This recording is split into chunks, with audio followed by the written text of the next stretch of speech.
If you sit in your car before going into your house, this is for you. You're good at your job.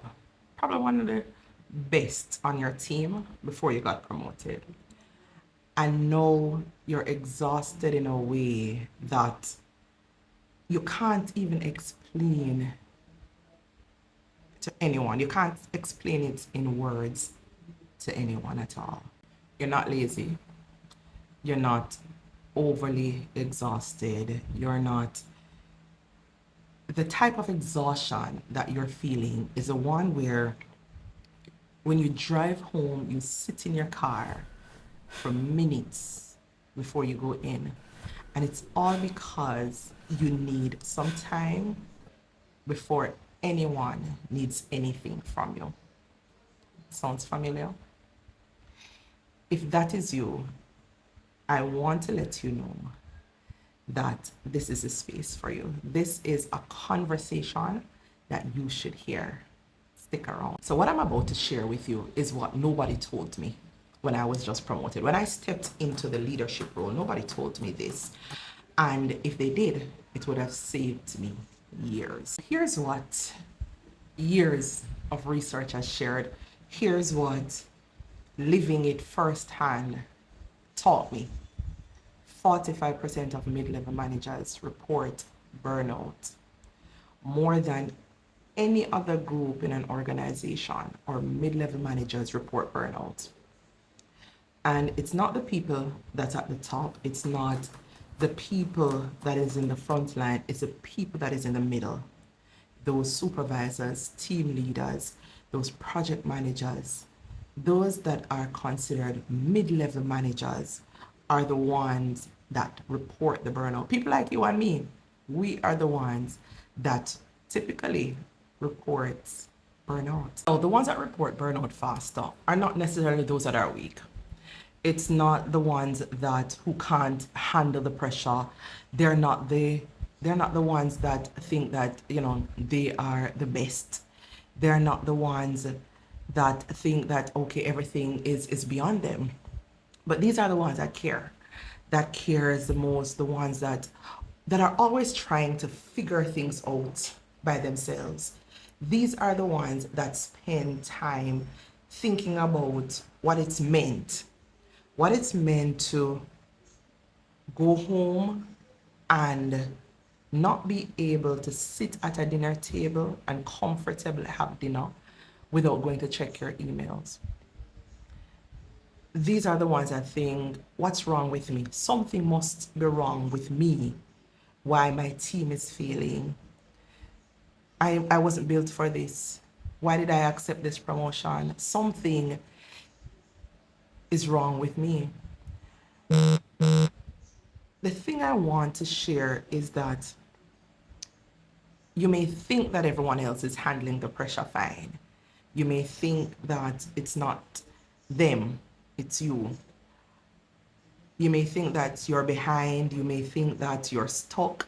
You may think that you can't manage it. You may not even have the name for it as yet.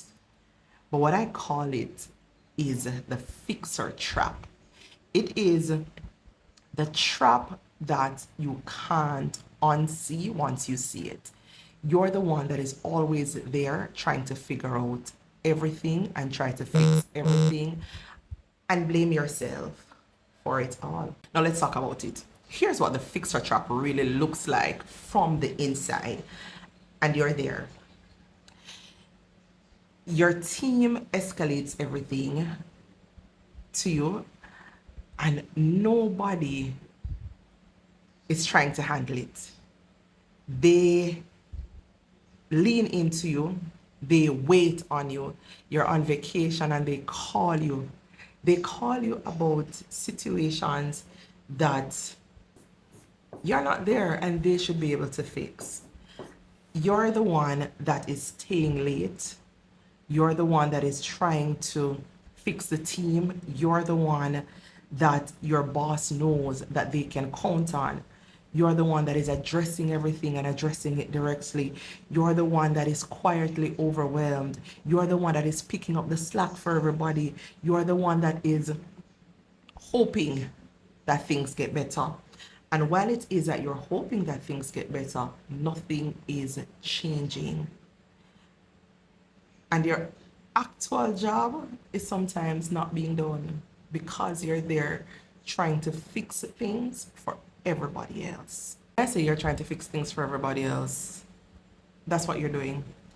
The job that you're supposed to be doing, which is designing strategies, coming up with strategic plans, trying to develop your team, trying to, create that succession planning, it's not happening.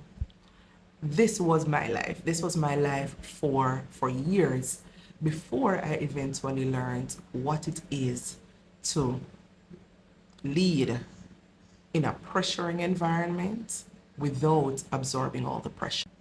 I remember feeling exhausted. I remember struggling. I remember trying to explain what I was going through to others, and I didn't have the words. I could not explain what I was going through. I couldn't explain what I was feeling, but I was exhausted in a way that nothing could fix. And I didn't know that I was trapped. And I remember somebody said something to me, and I will never forget it. They said, "You're not the only one who can fix whatever is happening." Because I thought I was. Everyone was counting on me. So who else is supposed to fix it, right? So here's what I want you to take from this video. There's one thing I want you to do this week. The next time that something lands on your desk that your team should be able to handle, before you fix it, ask yourself 3 questions, and here they are. Is this actually mine to solve, or did it come to me because I have trained people to bring them to me? 2, what happens if I don't fix it right now? Not the worst case scenario. Realistically, what would happen now if I don't fix this? And 3, who on my team could handle this with the right support that comes from me? Not who could do it perfectly, but who could do it if it is that I did my job in developing them. Because here's what I want to tell you. I had to start asking myself these very questions. A little bit differently, but I had to ask myself these questions. And I want you to start there, not reconstructing everything, but with these 3 questions. And it's not a difficult conversation that you're not ready to have, because I've created a guide for those difficult conversations as well. You can go to my website and check it out, right? But these questions are the first step. Now, if this video is somewhere real, if it resonates with you any at all, I want you to know that you're not alone, because guess what? When I started, I said 45% of mid-level managers report burnouts. Now, I put together a free guide. It's called 5 Signs Your Leadership Pressure Has Become Personal.